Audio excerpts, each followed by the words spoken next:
사탕 하나 주면 안 잡아먹지. 친구들 안녕하세요. 진명쌤이에요. 우리 친구들 할로윈데이에 대해서 들어본 적 있나요? 할로윈데이는 우리 친구들이 해리포터나 미니언즈 같은 미디어 매체를 통해서 굉장히 많이 접해보았을 텐데요. 분장을 한 아이들이 집집마다 돌아다니면서 트릭 올 트릿, 사탕을 주실래요? 아니면 장난을 받으실래요? 하는 서양의 축제로 잘 알려져 있습니다. 이게 우리나라 같은 경우에도 원래는 대중적이지 못했는데 2000년대 초반에 원어민 강사들이 있는 학원이나 뭐 유치원, 어린이집, 놀이동산 등을 통해서 상당히 대중적으로 퍼졌어요. 요즘에는 우리나라에서도 10월만 되면은 다양한 할로윈 축제가 여기저기서 열리고요. 다이소 같은 곳만 가도 이런 호박 장난감들을 쉽게 구할 수가 있게 되었어요. 오늘은 선생님과 함께 할로윈데이에 대해서 알아볼 건데요. 아니 선생님, 오늘 교리 시간 아니었나요? 웬 할로윈데이 얘기예요? 라고 하실 수도 있겠지만, 전에도 말했다시피 우리 천주교회가 역사가 굉장히 길다 보니까 정말 다양한 부분에 정말 다양하게 관계가 맺어져 있어요. 이 할로윈데이도 우리 천주교회와 깊은 관련이 있거든요. 오늘 한번 다 함께 알아보도록 하겠습니다. 우선 이 할로윈데이는 고대 켈트족의 축제 서윈 축제에서 비롯되었다고 알려져 있습니다. 이 서윈 축제에 대해서 알기 위해서는 켈트족의 문화에 대해서 좀 이해를 할 필요가 있는데요. 이 켈트족은 영국, 프랑스, 스페인, 독일 등 서유럽, 우리가 정말 잘 알고 있는 유명한 유럽 열강들 있죠. 그중에 특히 서유럽 지역에 넓게 분포하고 있던 상당히 호전적이던 민족이었습니다. 이 민족들은 싸움을 매우 잘했고 항상 전투 시에 얼굴에 파란 워페인트를 칠하고 다녔는데, 이것이 오늘날까지 영향을 줘서 우리들이 스포츠 경기를 관람할 때 얼굴에 무언가를 칠하기도 합니다.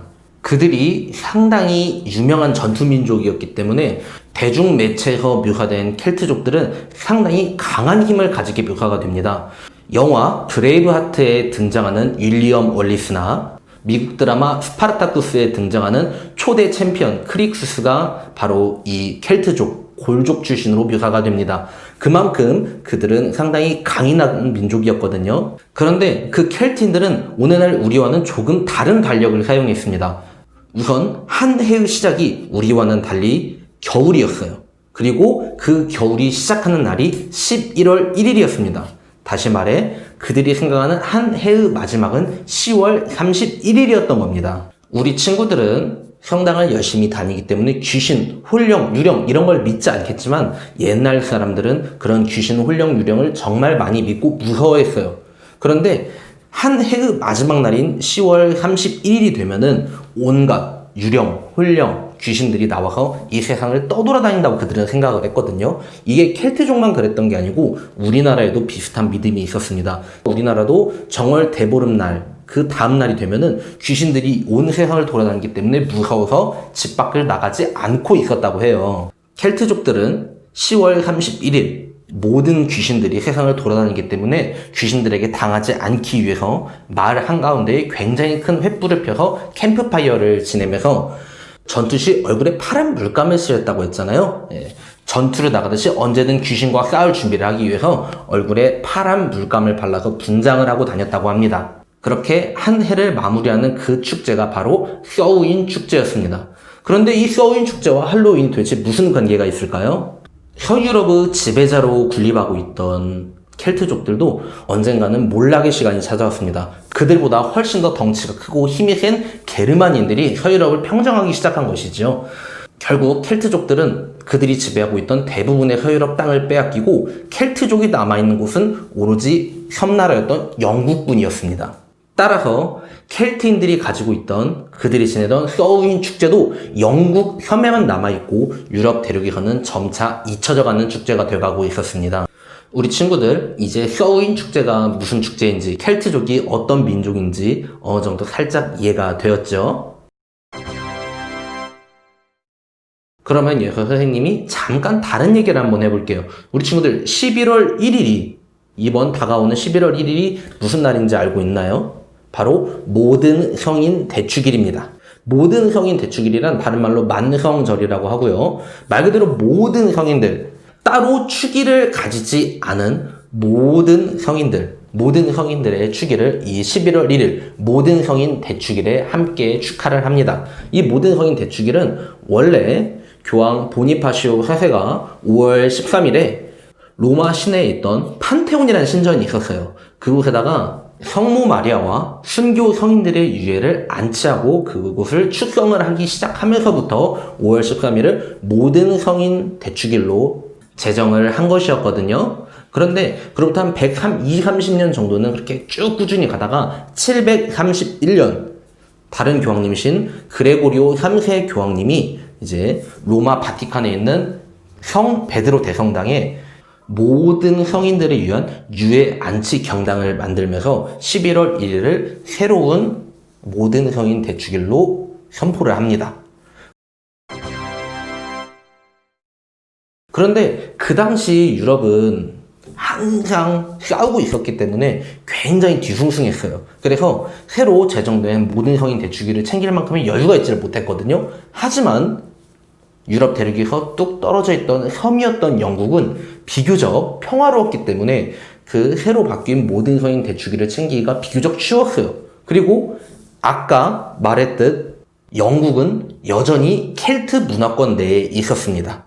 켈트인들은 11월 1일이 새해의 첫날이라고 했죠. 10월 31일에 함께 모여서 축제를 지냈다고 했었죠.